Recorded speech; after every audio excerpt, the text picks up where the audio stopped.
of this. They've taken importance of the fight against the COVID-19. They are washing their hands. They are practicing social distancing whenever they can. Right. Wow. So just to get it straight, people are so hungry that they are asking the police to arrest them so they can get something to eat. Is that right? Yeah, sure. People are so hungry that they're asking the police to arrest them so they can be fed in custody. And Wow. this comes after the president of Uganda outlawed anybody who wants to give assistance to their neighbor. In Uganda, if you are caught giving food to your neighbor, you are charged with attempted murder. That is according to the president of Uganda. And that has become a big challenge to many of us who want to share the little we have with our neighbors. So you can't actually give food and do fundraising for your neighbors and your countrymen? Yeah, sure. As we speak now, my fellow member of parliament, Honorable Francis Zake, who represents Mitiana municipality, he's in detention. He was badly tortured, and his crime was offering food relief to his constituents. So wow. That's a challenge on the side of leadership amidst this COVID-19 pandemic. Yeah. So you've spoken out in the past about the state of the healthcare in Uganda, and you know how poor this healthcare is in the country, particularly when faced with such crisis. What can you tell us? You know, how many ventilators are there, for example, in Uganda? Do you know? And also, what the situation is with intensive care units, and how is Uganda able to cope if the numbers of cases rise significantly? Well, we are all living under fear should the coronavirus cases rise significantly. Uganda in particular has an ailing healthcare system. And indeed, myself and many other leaders have been calling upon the government to invest in the healthcare system. Unfortunately, most of our elite class have been getting their healthcare attention from outside Uganda. That caused the continued rot in the healthcare system.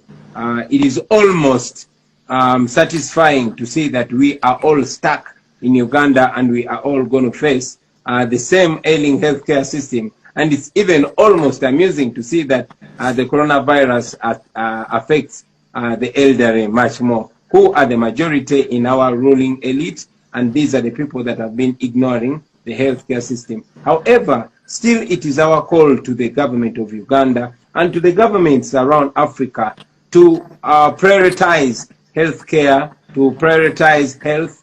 Right now in Uganda, we just passed over 1 trillion Uganda shillings, but not even half of that has gone to the healthcare. We believe that it is time now to capitalize our energies and our efforts and all our focus on the healthcare system, so we can be able to help the common people, but at the same time help the elite. So, but you're a lawmaker, you're a politician in the country. What will you do differently, or what efforts are you making to improve that healthcare system? Unfortunately, to improve the healthcare system and all other sectors in Uganda today will not only take legislation. It takes a fundamental change, as it is clear that the parliament in Uganda has been reduced to more or less a talk show. All the power is concentrated in the hands of the president. It is not the rule of law that functions in Uganda, but it is ruled by law. Otherwise, if it was the rule of law, you will not find a member of parliament in detention today for extending food relief to his constituents. We continue to sensitize the people of Uganda, calling upon them to take charge of their country, so that all decisions that are being made in the benefit of the people. I sit in the same parliament that while the rest of the leaders are cutting their salaries to make sure all that money goes to the relief of their people, in our own parliament, members of parliament awarded each of themselves 20 million shillings to go through this situation. So many times I disagree with the parliament that I sit in because it comes off as an impotent talk show. So you're a bit of a lone voice in a sea of sycophants, is that what you mean? I'm not alone, I must say. There are many legislators that are standing with us, and even the people of Uganda. It's just unfortunately, the ruling party has very many members of parliament, and it is clear that many of them were rigged into the parliament, which parliament is only a rubber stamp of what President Museveni wants. Right.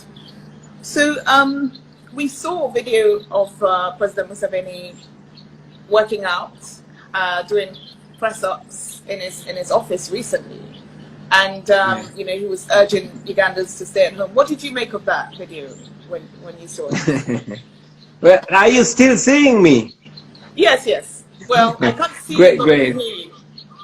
Sure. It is nice. It's interesting to see the head of state encouraging Ugandans to work out. That is the same thing that we've been doing practically, but not in words. However, it's also important for the head of state to relate with the people that he is leading, because close to 80% of our people are living under the poverty line. They don't have the luxury of a spacious place to work out from. And as a young man, as a former boxer, I used to work out so much, and I know there's only one fuel that makes somebody work out, that is having food. It's important for the president to be reminded that the people have no food. The people are so hungry, so it is hard to work out. Are you saying that there have been no relief efforts at all on the part of the Ugandan government in the wake of the lockdown, or is it just not getting to people quickly enough? What relief efforts have been made? Well, Uganda has more than 150 districts, but the food relief was announced to be availed in only 2 districts, that is Kampala and Wakiso. But even then, very, very few people have been reached in these districts. It is in these very districts that women are carrying their children to the police stations and demanding to be arrested so they can be fed. This is happening in the districts where food aid is supposed to have reached everybody. Wow. So it has been our call upon the government to ensure that food relief reaches all corners of the country. And again, it has been our request that the president does not politicize this, that he allows all of us Ugandans to do the little that we can do. This is not a political issue. This is an issue of Ubuntu. We are Africans. There's absolutely no way I can have a second plate of food when my neighbor is starving. So all we ask of the president is not to charge us with attempted murder when we make an effort to help other Ugandans. It should be an encouragement. We should encourage all Ugandans to share with other people. It would be a shame for us not to have 1 death of corona, but having more than 10 deaths of people dying of hunger and torture in this corona pandemic. Yeah, I mean, actually, it's not just in Uganda. That's what we're hearing all across some parts of Africa. In Nigeria, we just did a report on CNN about people saying that they would rather die of coronavirus than being hungry. So it's certainly a continent-wide issue, and I would, you know, in later series, we'll definitely speak to someone in Uganda, in the parliament, Uganda government, to find out why people would be charged with attempted murder for trying to give relief efforts and fundraise. But yeah, so we'll come back to that issue, definitely. Let's go to something lighter. You've released a song to raise awareness in the early days, to raise awareness about coronavirus.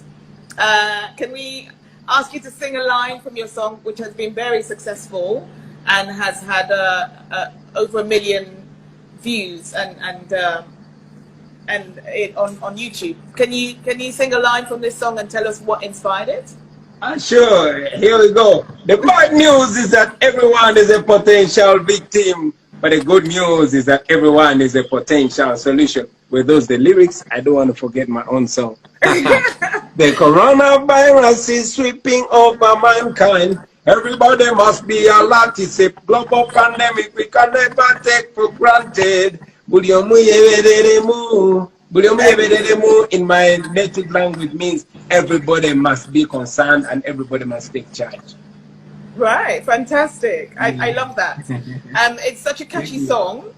So what actually inspired it? I mean, why did you want to make a song about this, about coronavirus? I think everybody or everyone of God conscious has got to raise their voice.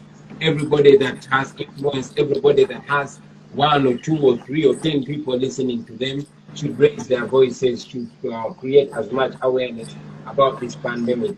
Our biggest weapon is knowledge. Our biggest weapon is awareness. So as an artist and as a leader, it was you know, it's my responsibility to create awareness. But this song came out of a casual conversation with my brother Nobian Lee in studio, and we were wondering what we can do as artists, as edutainers. We call ourselves edutainers because we educate while entertaining. So it took us maybe 2 to 3 hours to come up with the idea and get that song done. It is the shortest song that I've done in life. But I'm glad that it was able to communicate far and wide. Excellent. So, you know, we've talked about what the government in Uganda is doing wrong and what is not going well. Is there anything, according to you, that they are doing right? I mean, is there anything that is working? Yeah, sure. The lockdown is working, I must say. And the guidelines that were put there by the Ministry of Health are working. I applaud the Ministry of Health. I applaud the government. Our numbers, our cases in Uganda are low. We thank the Ministry of Health, you know, and we have been able to discharge some people. So the lockdown is working. I only wish we could give alternatives. I only wish we could think further than the restrictions, and then we think of measures of seeing our people go through this comfortably. I think it's important to get the people of Uganda involved. Let them understand that this is not about oppressing them, but it's about saving them. Let us show them that we actually care about them. And in times like this is when the relationship between the leaders and the citizens is supposed to be solid. We're supposed to work together. So yeah, the government of Uganda has done some good, but we can certainly do better.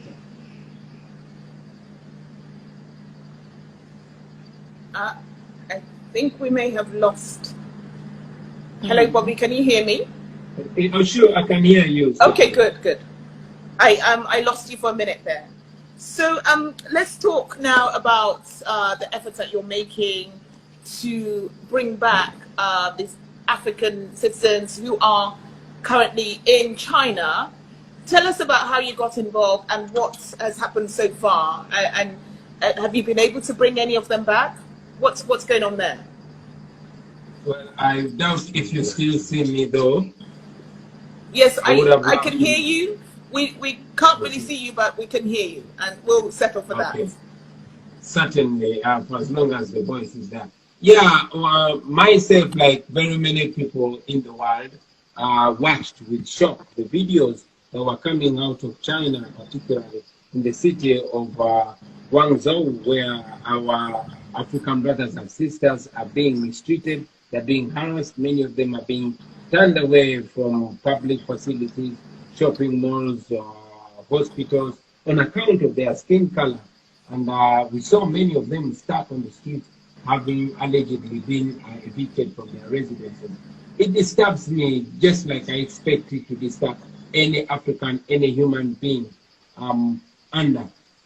Together with many other friends, we go together and started the conversation with a brother, Neil Nelson, from the Atlanta Black Stars, you know, offered the opportunity which we built on to repatriate these brothers and sisters from China. And yes, we are having those efforts we are glad to inform them that we have already arranged to airlift them. Everything has been paid for. All we are lacking is the opportunity to be accepted in any country, preferably an African country. So we are waiting for confirmation from a few that we have reached out on. We've also partnered with many other sons and daughters of Africa in this initiative. We have reached out to the African Union and all the African heads of state seeking for their attention on this matter. I want to thank in a very special way Brother Neil Nelson, Brother Professor P.L. Olumomba, Brother Julius Malema, Brother Musima Imani from South Africa, Brother Buju Banton and Anthony B. from Jamaica, and Brother Mr. Vegas. I want to thank my sister Opendo, the Member of Parliament from Tanzania, and many other leaders and artists and influential people in Africa that are partnering with us to not only repatriate our brothers and sisters, but also to create awareness about the plight of our people in China. We think this should be the last time an African is disrespected on account of their skin color. Okay, well, thank you so much. I'm going to end the conversation here because we're struggling to hear you properly. It's, you know, the network is dipping in and out, but it's been fascinating. And thank you for joining us. Thank you for being a good sport. And, you know, we'll see when this, when you manage to bring the citizens back, perhaps we could have another conversation with you then. But thank you again, Bobby Wine, for joining us. Thank you, Stephanie, for having me. Take care.